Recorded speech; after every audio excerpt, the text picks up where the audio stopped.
Chapter 1 September 26, 1998. With the guys waiting outside in Barry's truck, Jill did her best to hurry. It wasn't easy. The house had been tossed since the last time she'd been there. The floors were strewn with books and papers, and it was too dark to navigate around the debris easily.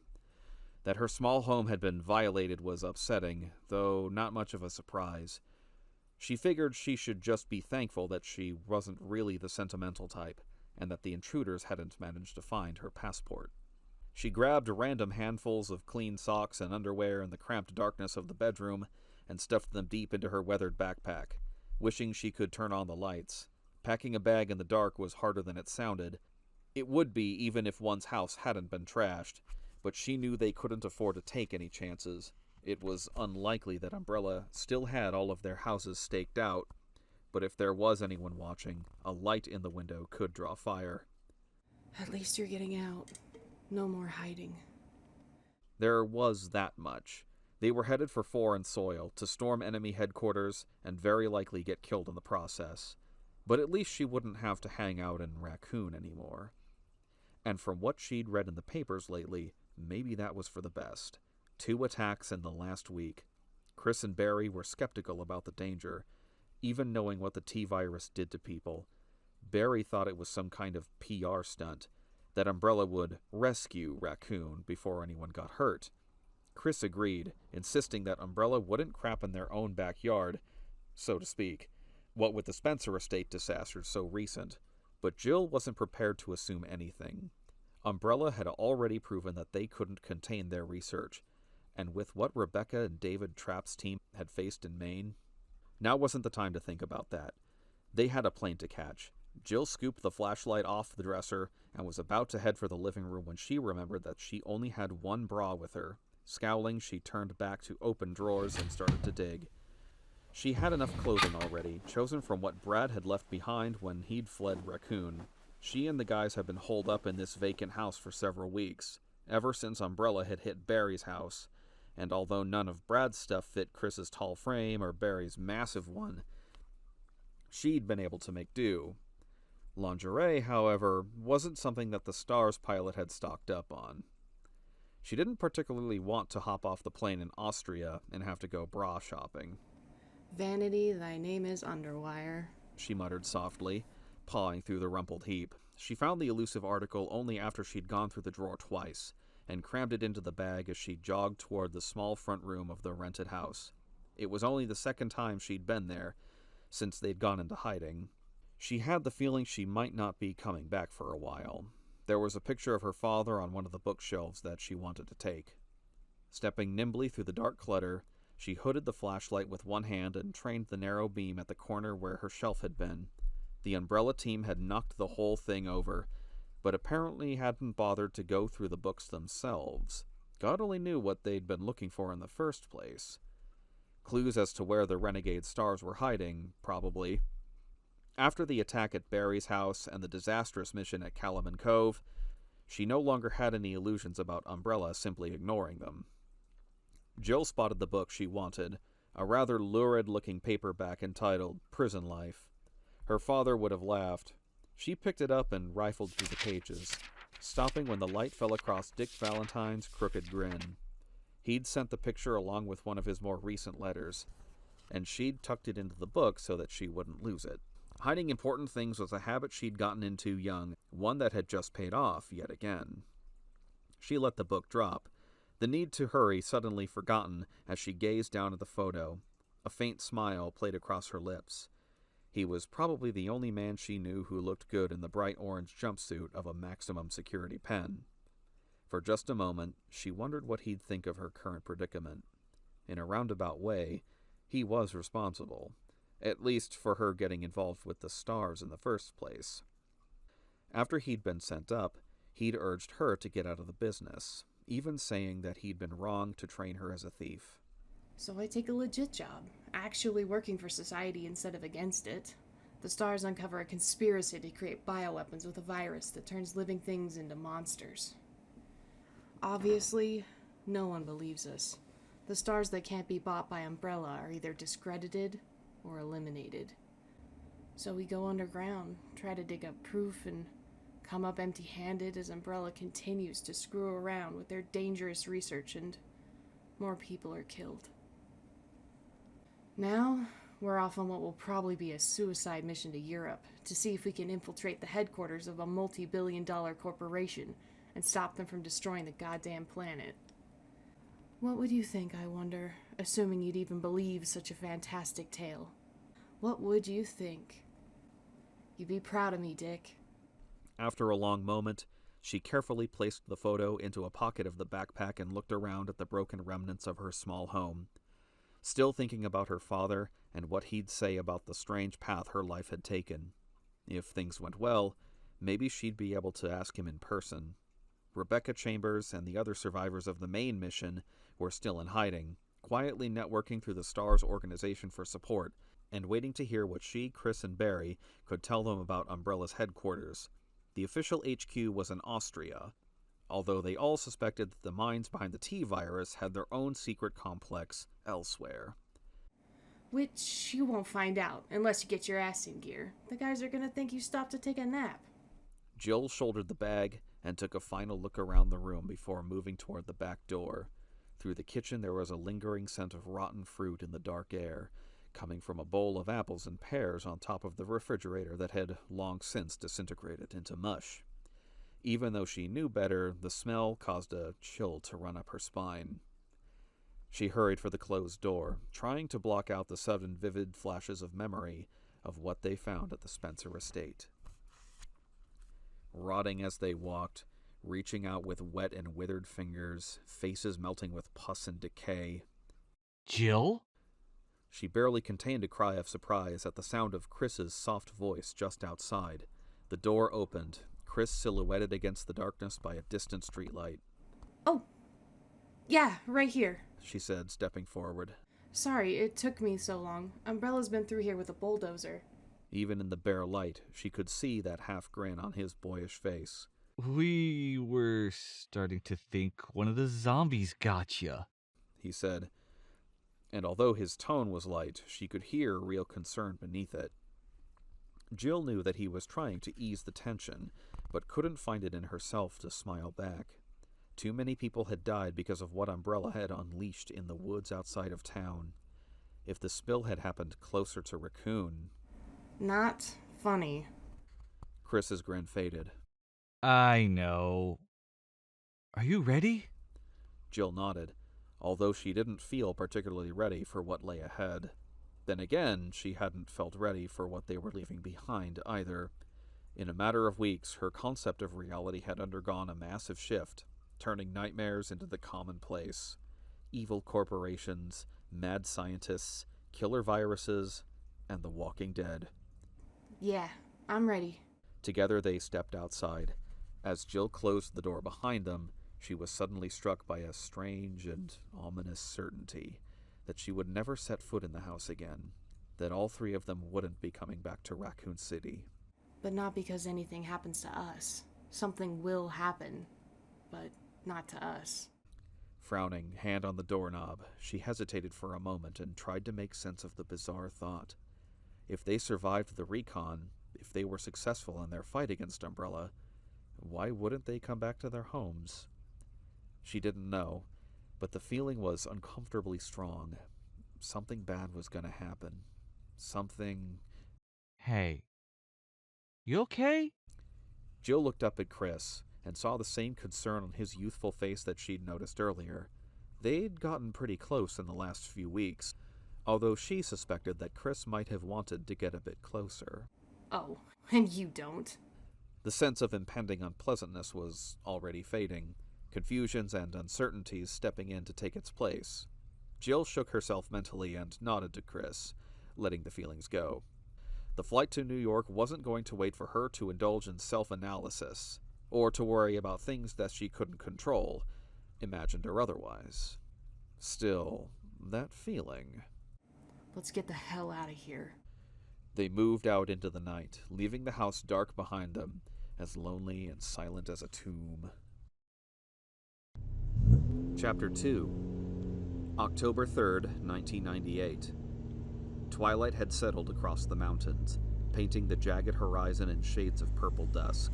The winding blacktops snaked through the gathering darkness, surrounded by shadowed hills that towered into the cloudless sky, stretching toward the first faint glimmerings of starlight. Leon might have appreciated the majestic view a bit more if he wasn't so goddamn late. He'd make it to his shift on time, sure, but he'd been hoping to get settled into the new apartment first, take a shower, get something to eat. As it was, he might have time to hit a drive-thru on his way to the station.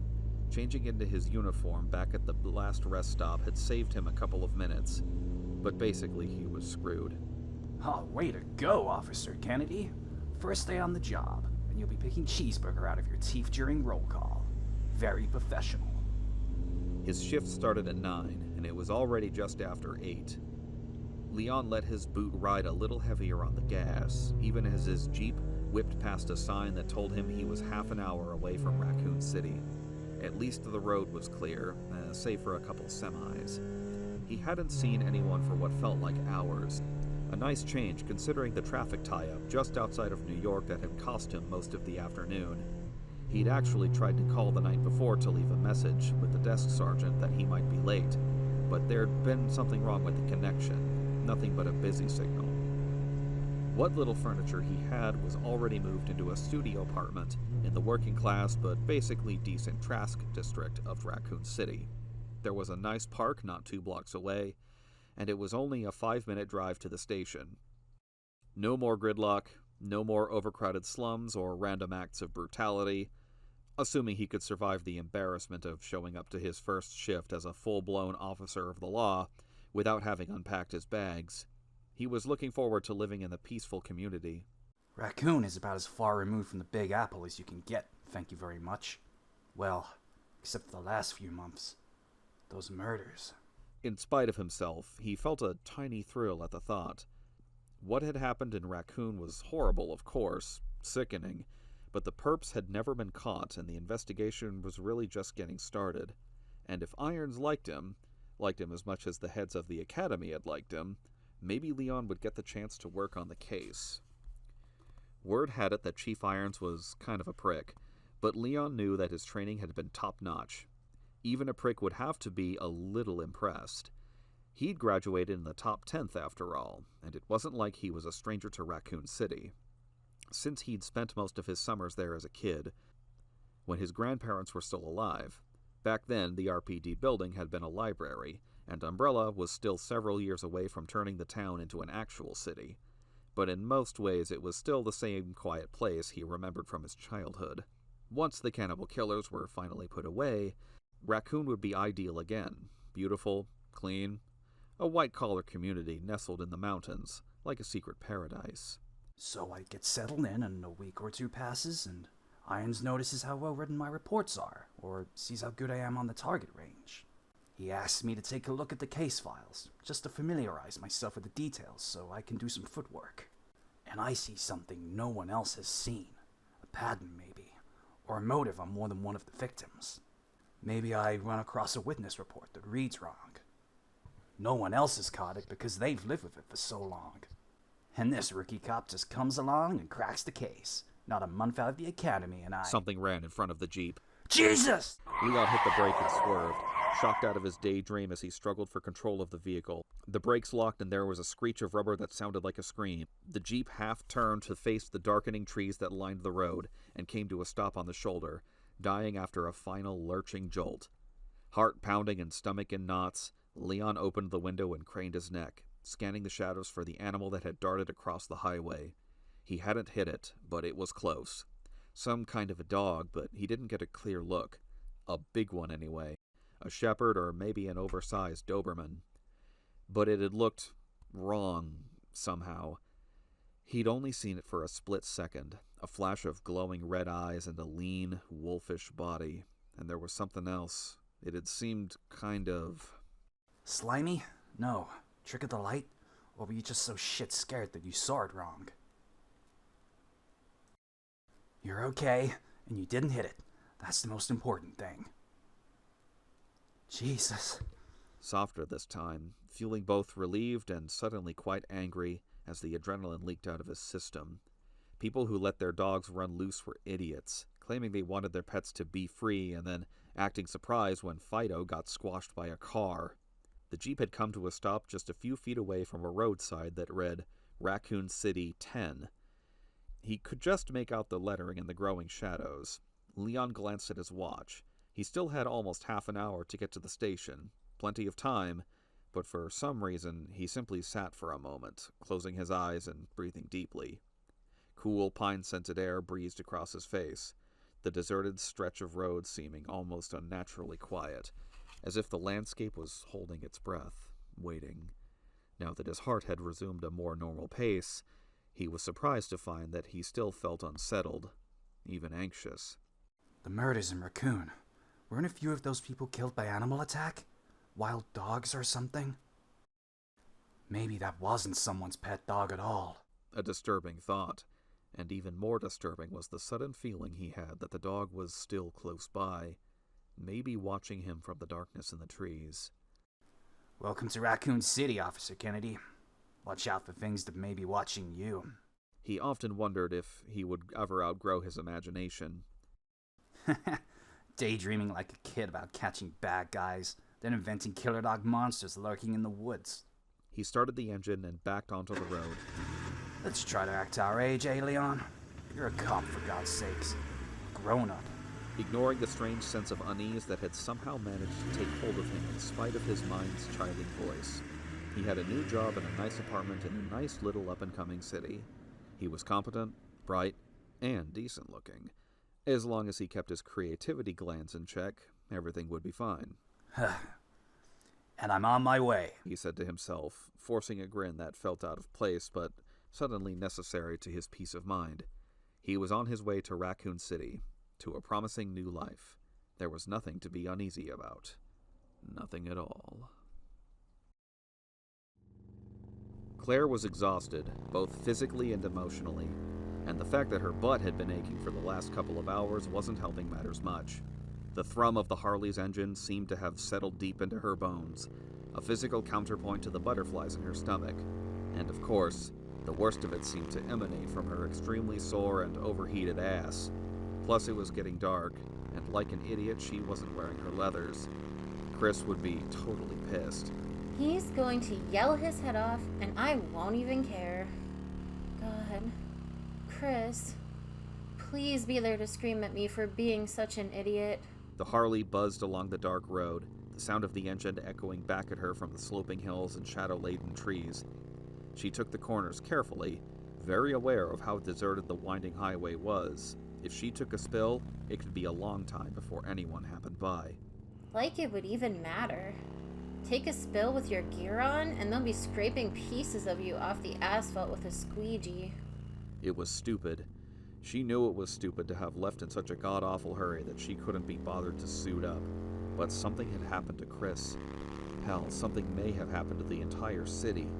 Over the past couple of weeks, the growing suspicion that her brother was in trouble had become a certainty, and the calls she'd made that morning had clinched it for her. Nobody home? Nobody home anywhere?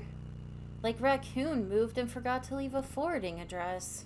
It was definitely creepy, although she could give a shit about Raccoon. What mattered was that Chris was there, and if something bad had happened to him, she wouldn't think that way. Chris was all she had left. Their father had been killed on his construction job when they were both still kids, and when their mother had died in a car crash 3 years ago, Chris had done his best to take on the parental role. Even though he was only a few years older, he'd helped her pick a college, find a decent therapist.